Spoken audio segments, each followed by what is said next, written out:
So video is an interesting thing. I'm trying to think back of when video, so it's probably been, oh man, it's probably been 12 or 15 years since I started to see still guys or still people move over to motion. And some of the best stuff I've ever seen came early on, before the advances in the technology and before it was available to everyone, where the technology was crude and so it wasn't really taken that seriously. And people were able to make incredibly personal narratives. And I would say the first videos I saw that were intriguing to me were diaries of photographers who were still people doing really amazing stuff. And they were just taking these cheapy little tape-driven video cameras and making sort of diaries and then turning these diaries into informal little films. And it was an incredible window into what those lives were actually like. That was intriguing to me. I never really wanted to do video personally. And then I tried over and over and over again, and I always hated it because I hated the post-production. I hated the amount of equipment required in the field. And stills to me were so challenging that I realized I could spend the rest of my life doing stills and never be that great. Like, it's that hard to make what I consider to be great pictures. And so I tried and tried and tried, but then recently something clicked. And what I realized was stills, when you're in the field, especially as a doc person, and you're trying to make stills, everything happens in the field. Yes, editing is important, but what you're making, the capture, is absolutely essential. The light, the timing, the composition, the moments, the history unfolding. There's no going back. You have to get what you want in the field. And video, in some ways, is same or similar, but the beauty happens in the edit. And that's what took me forever. Was now when I do motion, or I'm attempting to do motion, and I would never consider, I'm not a filmmaker, I'm not a motion photographer, even though I'm doing that right now. I suck at pretty much every aspect of the process. But I'm casting a net in the field that's so unlike what I do with a still camera. I'm just casting, collecting, and then it's coming back and sitting down with motion and creating the piece in post. And I fumble so bad with the software that was one of the hurdles to me, was like every time I'd open Adobe Premiere, there was something new. And I hired a filmmaker once who had spent the prior week or 10 days editing nonstop in a hotel room in Manhattan.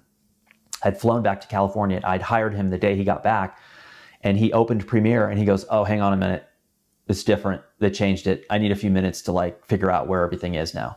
And I was like, holy, if that's happening to him, what's going to happen to me? So I know it's an insult the way that I use Adobe Premiere or any of the motion softwares, because I just don't know what I'm doing.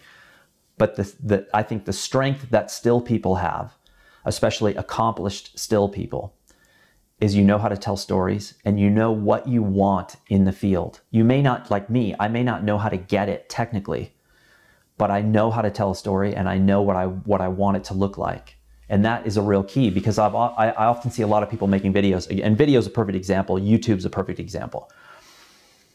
YouTube is fascinating to me, and it's incredible. It's changed the world. It's probably the single biggest beast of content out there in terms of volume and consumption by people.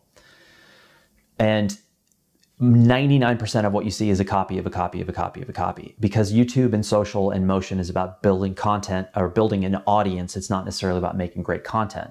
So you look at a lot of still people on YouTube who have massive followings, but they never show any work, because you realize they don't really know how to make pictures. They know how to build following.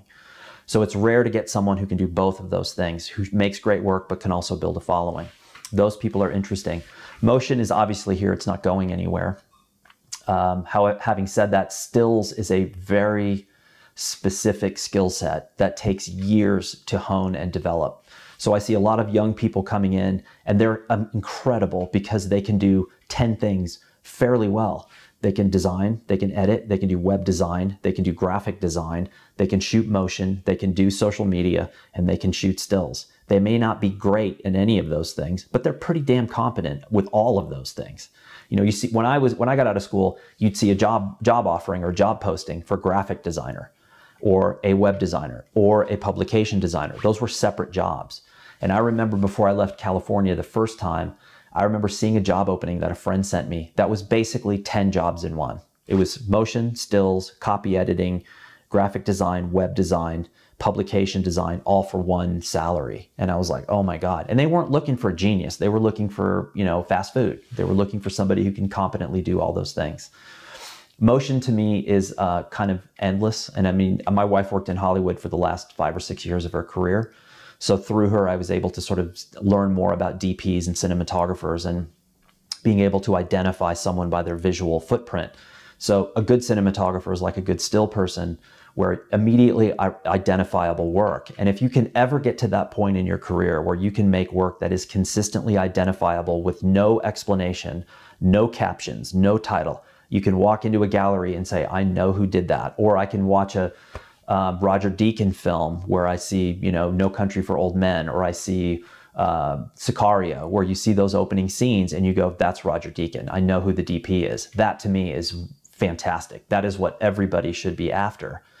And like I said before, I think there's a handful of people in the world every generation that are able to do that. And the rest of us are just in the mix, you know, scrapping to get to the top of the pile and maybe someday make something that's original.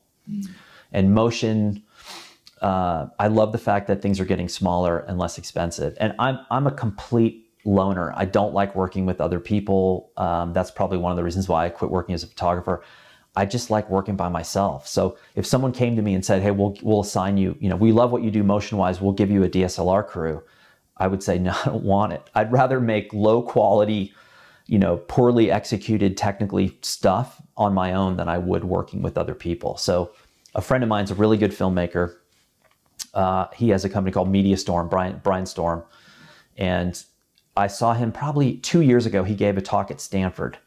And I love him. I think he's pioneering in so many different ways. I love Brian because he cuts straight to the point. He never pulls his punches. He says exactly what he feels. I think that's incredibly refreshing. And I love the work that they produce. And I walked in and he looked at me and he goes, I know what you're thinking. He goes, you're thinking you can do all this by yourself. He goes, you can't. So, you know, filmmaking is a team. You got to have a team. It's not you, Mil. You can't do the whole thing. And I was like, just squirming because I'm like, I don't want a team. I just want to do it myself. So it's fun. And the fact that you have things like YouTube and the fact that you as an individual creative can build a legitimate audience. And I'm not talking about a social audience that's going to give you likes all day long. I'm talking about a legitimate online community around the world that has an honest investment in your work and your career. That to me is fascinating. And obviously when I came up in photography, I didn't have a mobile phone. There was no internet. You know, I was beholden to about 5 people in Manhattan who would either do this or this when it came to giving me assignments. And that was frustrating. You know, I'm living in SoCal. I have a landline telephone and that's it. And it's like beep, beep, beep, cold calling editors in New York who oddly enough at the time would answer the phone and talk and say, who are you? Where do you live? What are you doing? Oh, send me a portfolio or whatever. And then sometimes give you assignments. To now where it's impossible to get a hold of anyone. However, I don't need them anymore. I don't need any of those people to have a career.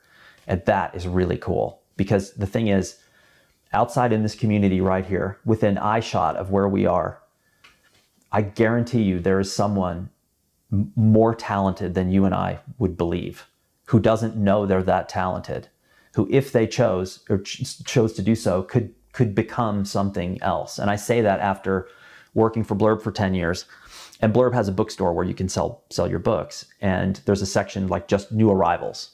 And occasionally once a month or so, I'll just look through at what's coming in. And you see things that you're like, wow, that's as good or better than anything that's happening in the professional space. And that person has no idea. And they don't know. And over the years, I've reached out to many of these people. And most of them say, look, I have no interest in being known as a creative. I'm just doing this because it's fun. And other people are like, I had no idea. I had no idea that a single other person would enjoy what I'm doing, let alone that this work is at a quality level that's above and beyond anything I'm seeing in the professional space. So that's exciting to me. That's what the internet, that's what motion, you know, you look at the new crop of filmmakers showing up that are like turning our heads inside out by what they're doing motion-wise. And I think motion and stills in general are now sort of a psychological play on human beings. They're manipulative to get us to think, to get us to do things in a way. And that's kind of exciting. It's always been that way, but it's more invasive now and probably more powerful now than before. But yeah, motion's endless and terrifies me at the same time.